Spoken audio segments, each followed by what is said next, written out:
गजा की सूरत हाल से मुतालिक अपडेट्स के लिए सबसे पहले आपको लिए चलते हैं वॉर रूम गजा। गजा वॉर रूम में ताज़ा तरीन अपडेट्स के साथ हाजिर हैं और सबसे पहले ताज़ा तरीन खबर यह है कि गजा के मैसूर और मजलूम फलस्तीनियों पर मुसलसल 18वें रोज भी बमबारी का सिलसिला जारी है। गुज़श्ता 24 घंटों के दौरान इसराइल की वहशियाना बमबारी से मजीद 704 फलस्तीनी शहीद हो गए हैं। 7 अक्टूबर से जारी बमबारी में शहीद फलस्तीनियों की तादाद 5791 हो गई है। फलस्तीनी शोहदा में 2500 बच्चे भी शामिल हैं, जबकि 16,000 से ज्यादा जख्मी हैं। अस्पतालों पर फजाई हमलों और ईंधन खत्म होने की वजह से जख्मियों को तिब्बी इमदाद देना भी मुमकिन नहीं रहा। मुस्लिम ममालिक की क़यादतें भी मजलूम फलस्तीनियों के लिए जुबानी जमाखर्च से आगे ना बढ़ सकीं। इसराइली बमबारी से अब रोजाना सैकड़ों शहादतें हो रही हैं।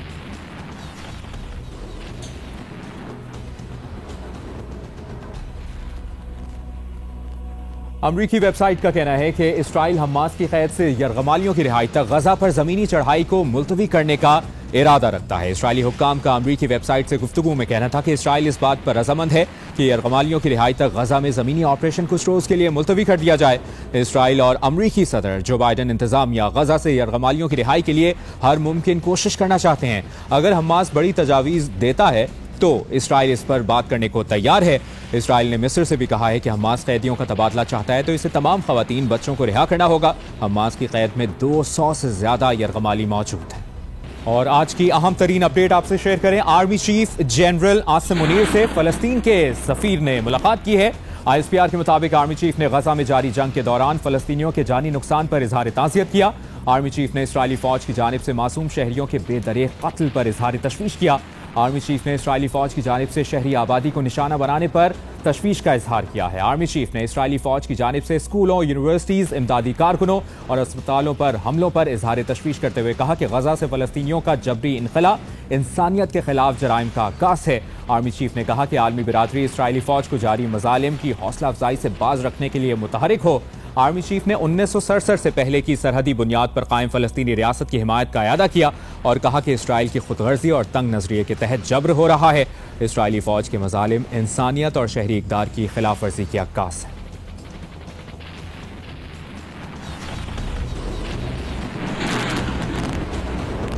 इसराइल के खिलाफ दूसरे महाज की सूरत हाल जानने के लिए हमने राब्ता किया है जनूबी लबनान में इसराइली सरहद के साथ मौजूद जियो न्यूज़ के नुमाइंदे अली इमरान सैयद, जो कि हमें मुसलसल ताज़ा तरीन सूरत हाल से आगाह कर रहे हैं। अली इमरान, अब तक की ताज़ा तरीन क्या इन्फॉर्मेशन आपके पास है दिन भर की? जी, यहाँ से जो झड़पें हैं वो जारी हैं लेबनीज बॉर्डर के ऊपर, और एक इसराइल ने अटैक किया है हिजबुल्लाह की चौकी पे, जबकि हिजबुल्लाह की तरफ से भी एंटी टैंक रॉकेट फायर किया गया है। गाजा की सूरत हाल जैसे कि आपने बताया, तकरीबन 35% जो है WHO का कहना है कि अस्पताल बंद हो गए हैं। वार्निंग आई है UN एजेंसी फॉर रेफ्यूजीज की तरफ से कि कल शाम तक गजा के सारे अस्पताल बंद हो जाएंगे क्योंकि ईंधन की फराहमी यकीनी नहीं बनाई जा सकी। ये गालिबन होलोकॉस्ट से बड़ी एक खतरनाक सूरत हाल है कि अस्पताल और इंक्यूबेटर्स में मौजूद बच्चे महज इसलिए दम तोड़ जाएंगे जो कि वहाँ पे ईंधन नहीं है। और ये रीसेंट या डिस्टेंस पास्ट में ऐसी मिसाल नहीं मिलती और ना ही ये होलोकॉस्ट में ऐसी मिसाल मिलती है, जबकि 50% से ज़्यादा जो बुनियादी सेहत के मराकज़ हैं या बड़े बड़े क्लिनिक्स हैं वो अब गजा में बंद हो गए हैं। तो जो मीडिया मुसलसल रिपोर्ट कर रहा था, जियो न्यूज़ रिपोर्ट कर रहा था कि ईंधन ख़त्म हो रहा है, तो वो अब उसके असरात शुरू हो गए हैं आना, और ख़तरनाक असरात हैं। इंतहाई अफसोसनाक सूरत हाल है कि ना गाजा वाले कहीं निकल सकते दुनिया की सबसे बड़ी जेल में। ठीक, जमात इस्लामी के अमीर सिराजुल हक का ताज़ा बयान सामने आया। उन्होंने कहा है कि गजा में 5000 से ज्यादा अफराद शहीद हो चुके हैं। एटमी मुल्क पाकिस्तान की हुकूमत डर और खौफ में मुब्तला होकर सोई हुई है। अमरीका ने खुल्लम खुल्ला इसराइल का साथ देने का ऐलान किया। अगर वो इसराइल को इक्तसादी और अस्करी इमदाद दे सकते हैं तो मुसलमान हुकूमतों को भी गजा में अस्करी ताउन करना चाहिए।